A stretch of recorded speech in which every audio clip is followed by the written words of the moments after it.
Hello and welcome to Create the Flow. I'm Monica Freeman, host and founder of Monica Freeman Studios and Unewell. I am here to guide you in aligning with your soul's purpose, trusting your inner voice, and building a life that you truly love. You were born with a purpose, and your intuition already knows the way.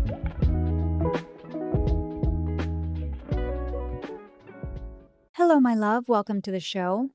Yesterday, I was talking to somebody that isn't a close friend of mine. In fact, it's somebody I've only known for a few months. And I found myself saying the words, I feel lonely. And when we got off the call, I really sat on that for a minute because I don't think it's something that came out of nowhere, but I do think it's an emotion I had been suppressing and I didn't want to admit to myself.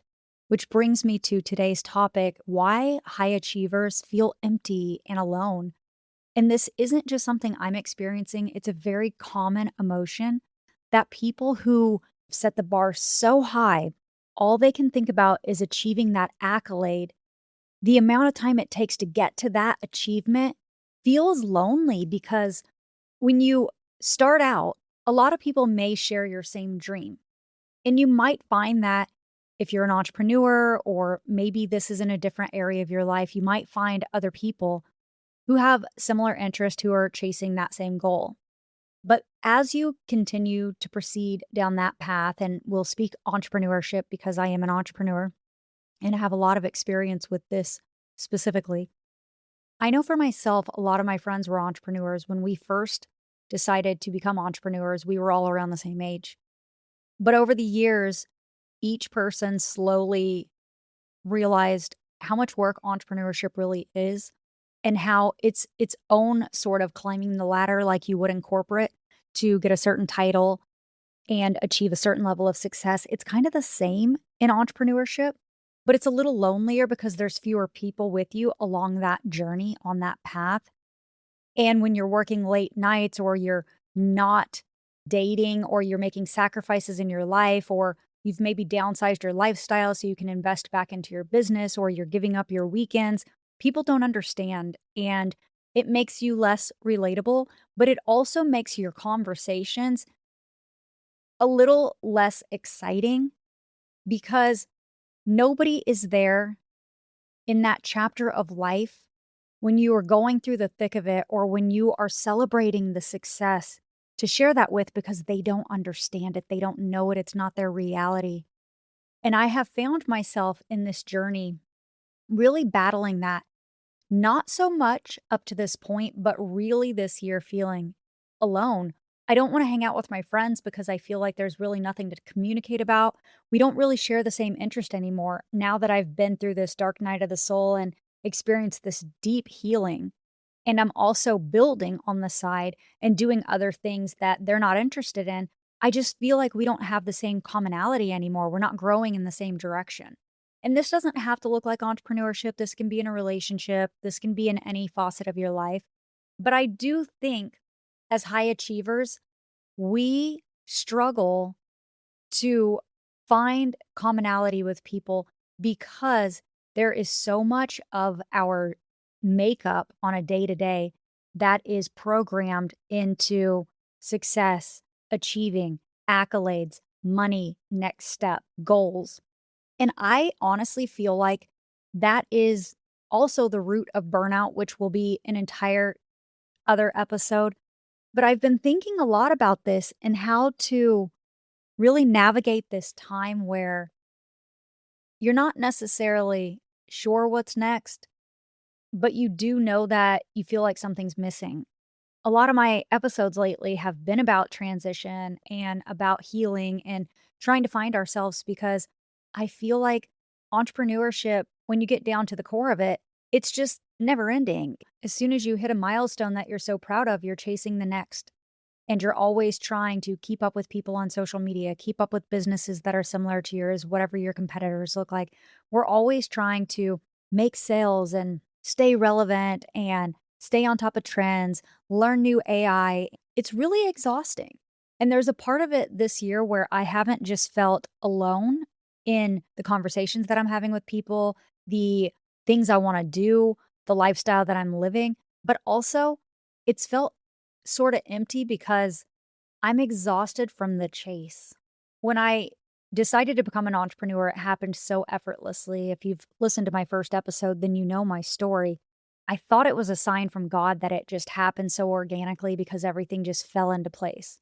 But then a few years ago, whenever I experienced a lot of stress and overwhelm during my burnout phase, and I had to take that 1 year away, it was really hard to rebuild after that. It wasn't just rebuilding a business that was sustainable, it was rebuilding from alignment, rebuilding from passion, really understanding what lights me up. And I am a manifesting generator, so it's not as easy as just one thing. Let's sell this one thing forever. I am all over the place, you guys. One day I want to talk about business. The next I want to be making films. The next I want to regulate my nervous system and do yoga. And somehow they all make sense to me. They all go together. They all have like a part in my life, like a chapter in my life that makes sense in how they funnel together. But in reality, keeping up with all of that simultaneously is nearly impossible.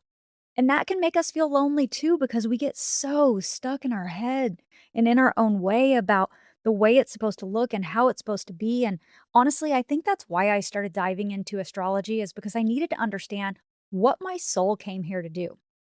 If I had so many interests, what did I come here to do? Because I could find myself being happy in a million different directions, but I don't want to go in a million different directions. I want to go in the direction that I'm meant to be in. And the more I started deep diving into astrology, the more clarity I had, but it still left holes because while it may be the imprint of the sky at the time of your birth, it's not like so black and white where it says, you are supposed to do this by this age. It's more up for interpretation and understanding your patterns and your behavior and who you are. And that's been really helpful. Circling back, that has piqued my curiosity about what this next chapter looks like for me and how I can start to release the expectations that I put on myself and try to not always be a high achiever, not always try to be perfect and try to keep up with everybody else and try to do everything. I know my Chiron in my chart, which is the wounded healer, really does depict a lot of my personality because a lot of my core wounds are wrapped up in that Chiron. In fact, my dark night of the soul is completely attached to that. If you don't know what I'm talking about, leave me a comment. Let me know if you're interested. I'll create an entire podcast. In fact, I'd love to go deeper into astrology if that's something you guys are into. But I just wanted to share that because I think we are all in this new phase of life where everything is happening so quickly. And I think we're moving with the flow, the way that we've been conditioned to think that we have to do things. And we're creating these patterns and these systems and we're burning ourselves out and we're trying to regulate our nervous systems and it's working for a second, but then it's not working anymore. And we're wondering what's wrong with us and we're feeling empty in the process. And then we're not reaching our goals because we end up quitting because we burn out. And you're not alone if you feel this. You're not alone at all. I'm right there with you. The amount of time I spent this year thinking about what makes me happy.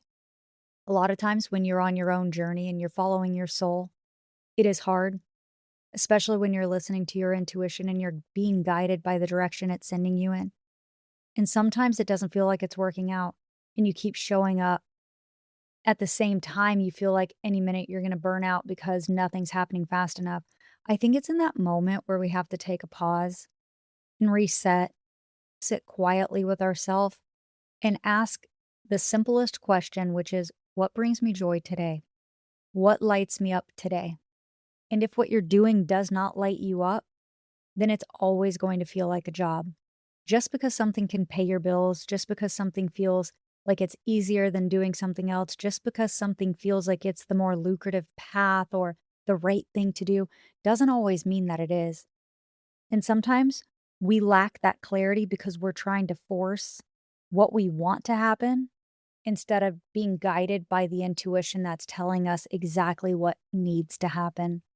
So try to dial in to your intuition today and allow it to speak. It maybe won't speak today, maybe it'll take a little bit longer, but the more that we release that ego and we let all that control just vanish and let our intuition guide us, let the energy of that intuition guide us, and we start to lean into that, the quicker I think things will be revealed. I think things will open up. Sometimes when you stop trying to force things and you release the hold that you have, it has a funny way of working out.